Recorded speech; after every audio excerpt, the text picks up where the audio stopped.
Hi, I'm Liz. And I'm Rhea. Welcome to Karma's My Bitch, a podcast about love, Sex, connection, abundance, joy, purpose, peace, and how life isn't simply the stories we tell ourselves. It's been a bit of a shit show financially in the world over the past months. And what was interesting is initially, we've been talking about this for a while. So initially when shit started to crumble, I wasn't so surprised. However, when shit started to really crumble, I was like, oh, I didn't realize. You know, and I think there's always something to hear something and then to actually see it happening are two entirely different things.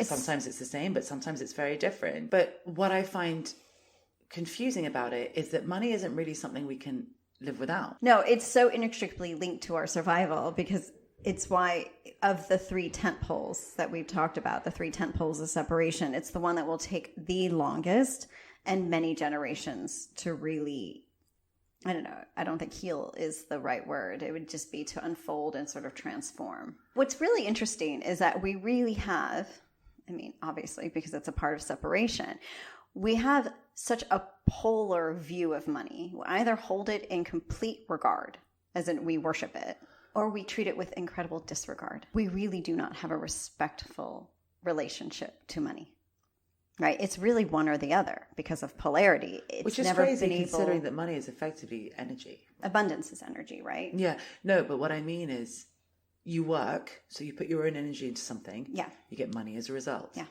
So you're trading your energy for money. And then you want to go buy something. So you're giving it. So effectively money is you. Yeah, it really is. But again, but again, because of separation and polarity, we don't have a healthy relationship to it because we don't have a healthy relationship to ourselves. And so however we treat money is pretty much how we choose to treat ourselves. We don't respect ourselves, so we disregard it, or we hold it in such high regard that, like, you know, suddenly we're so damn special and everything we do is so damn special, but in a toxic way, right? So either way, you're never going to win with money. And that's really why that tent pole has been so difficult to really have its own reckoning. Because it's our reckoning. It is. It is so personal, but we keep externalizing it, right? Which is why right now it keeps seesawing. You know, the economies and like most places, it's just up and down, up and down, up and down because we're not really seeing what needs to be done in order to ultimately transform it. But also what's interesting is that all the kind of little bits of toxic stuff is coming out. Like, so for example, you know, when people are talking about digital money and how people can control how you spend. Yeah. People have always been able to control how you spend. Oh, yeah. Like all this stuff. We just don't realize it. Yeah, it's just all this stuff is coming into our faces. And the reason why it feels so familiar is because it's already happening. But the reason why it feels so scary is because we're having to face it. Yeah, because that means we have to face our survival. And how am I going to survive on less? Or how am I going to survive when someone's not controlling me? Is it easier for me to conform so I can keep the life I have? Yeah. Or do something different? And no one really wants to do something different. It's really unfortunate when I say this. And again, like the previous episode, it's not meant to be doomsday. But because we are really going to struggle with this reckoning, until we can really face it internally and how in our own relationship with money. And as you said, because it's energy, it's our energy, how we create it and how we use it has often really been, again, to assuage our karmic issues, to live out our FOMO, which could have to do with our karma. It's our ego's need for validation. There are a lot of spiritual people who do understand that money is sort of like not everything. So it is really easy for them to spend a lot because they're like, they have that kind of like existential relationship too, where they're like, it's fine. There'll just be more to come. But that also, that's kind of how it's true. But that also lands us in a bit of hot water because like in the previous episode, which was the episode that sets us up for these next several episodes, as we always know, that gets us into hot water because we're also not facing our reality, which is we live in this world. This world is governed by separation. It's governed by these tent poles. And so they are coming down, but not yet. They are coming down, but we also need to make sure that we are flexible enough and in flow enough that we can manage our lives without sort of creating this stress for ourselves. I have, I don't have, right? Or I mean, where's more money coming from? Yes, it always comes.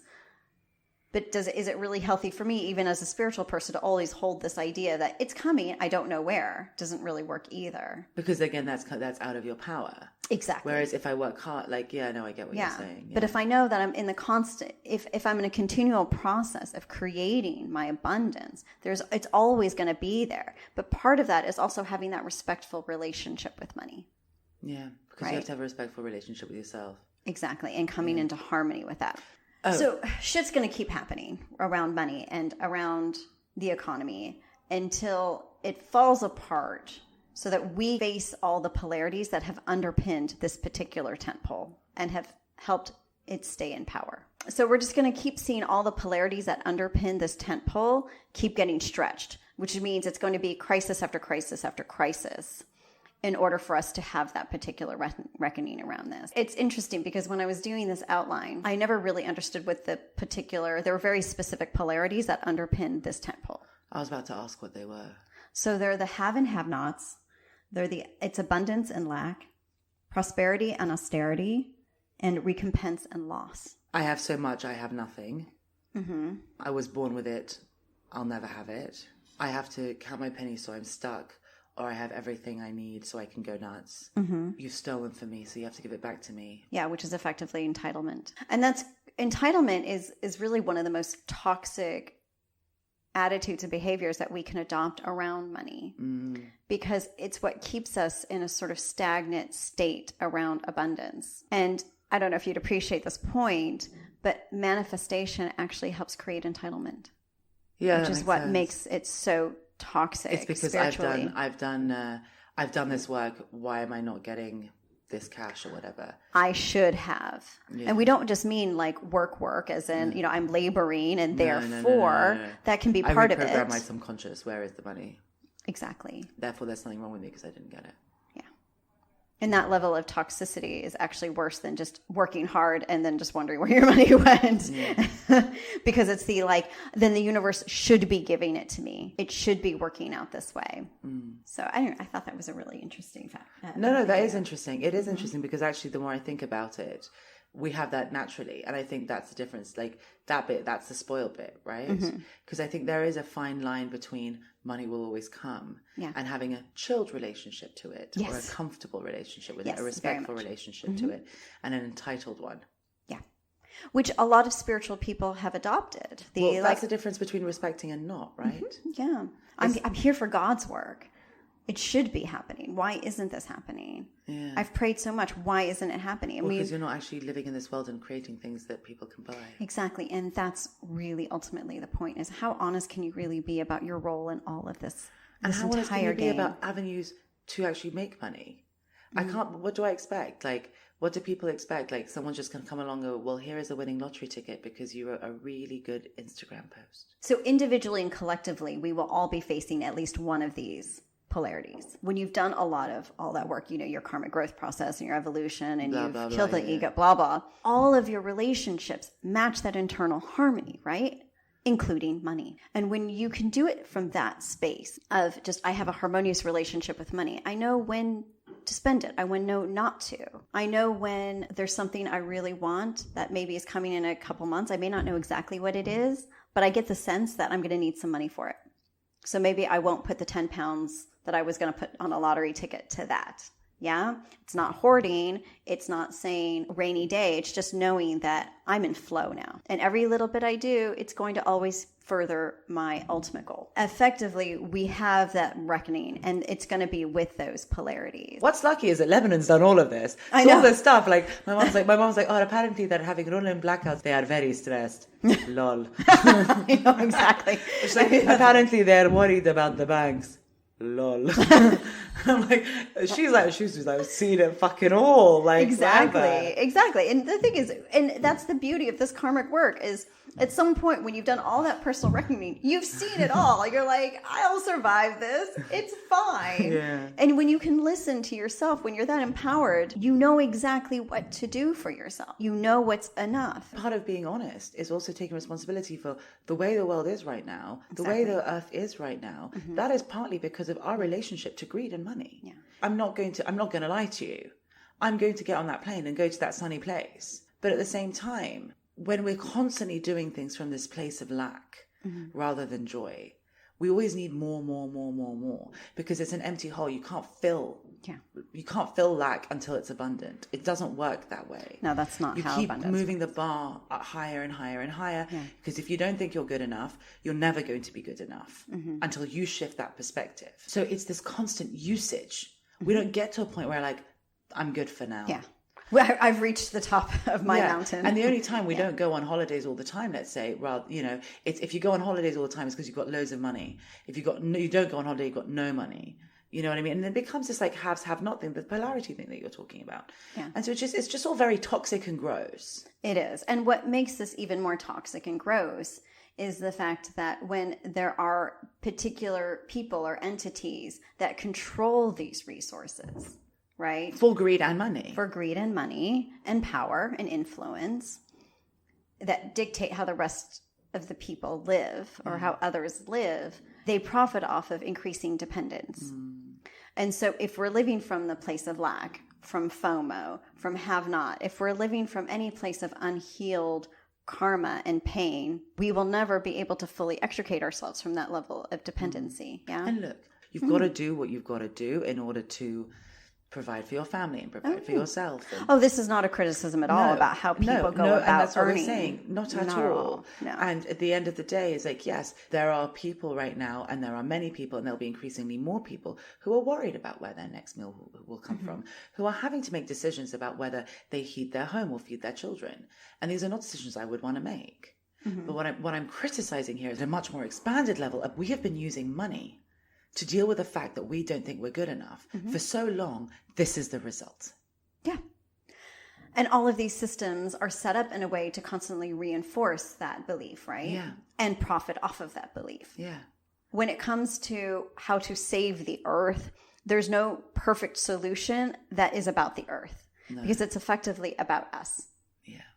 Can we come into harmony with ourselves enough that we can respect ourselves, therefore we can respect everything around us? Exactly. From our resources and how we acquire money, how we create money, and how do we end up creating abundance? Yeah. So effectively, as our relationship to money transforms and as we enter 5D, it's less about quote unquote wealth and it's about abundance. And as we've shared, I think, somewhere, maybe just in a book, abundance actually does not have to do with money or currency. No. Right? Although because it's energy, and as we've just said, money is energy, it is also we will be experiencing it often through money and currency. But it doesn't have to do, and this is just for anyone else who was wondering, because I've asked this to you as a side note once, it also doesn't have to do with relationships. It's not like I'm so abundant in like all the men who want me. That's not a thing. Okay. I thought it could be. It is not. Just FYI. Thank you. So ultimately in 5D, abundance is for all. And that's the beauty of 5D is once we're able to get there individually, we can really start to experience that flow. But in order to get to be in harmony with ourselves, you have to eschew FOMO. Yeah. And you actually have to have goals which are purpose-based rather than money-based. As in, like, for example, I know I have enough money. If I need something for my joy, I have enough money for it. Okay. If I need something to cover up the fact that I'm worried or I'm scared, I won't. Right. It's as simple as that. Yeah. And the final piece is just knowing when enough is enough. Well, the thing is, it's not about hoarding. No. And so when we say, I'll be fine when I have X amount in my bank account. Yeah, bullshit. I'll be fine if I have this amount in my crypto account. I'll be fine if, whenever we're putting this sort of... When if, only the if. When if, that's, only that, if. That's FOMO. That's shame. Exactly. And it's expectation.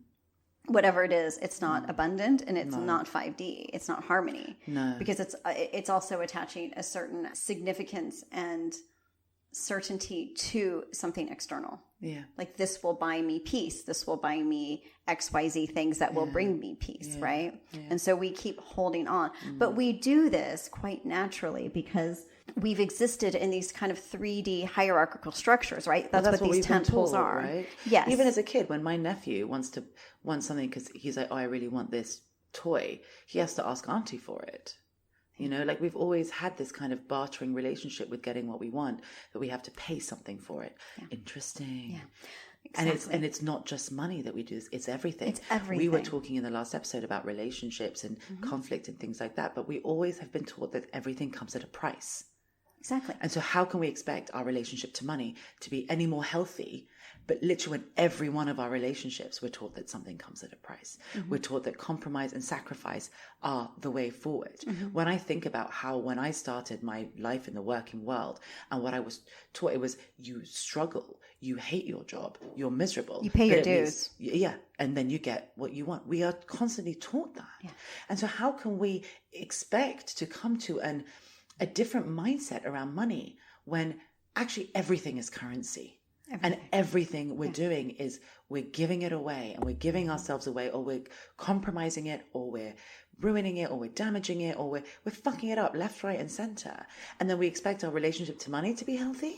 We're all doing it and we're all playing in this. Right. We are all somewhere in that sort of hierarchical ladder of these tent poles, right? It doesn't matter which tent pole it is. We're all somewhere on it and we're all attached to it. And with the money one, with the economy, it is really seemingly for our survival. And in such a way that... Well, so is everything else, by the way. But if we detach to some degree, right? But this is the one where it's like really food real. And the house. Right, exactly. But water. But the sooner we can detach ourselves enough from this ladder, right? From this place in this hierarchy, the better off we'll be. So the sooner we can tell ourselves when enough is enough, the sooner we can actually start to pursue our bliss.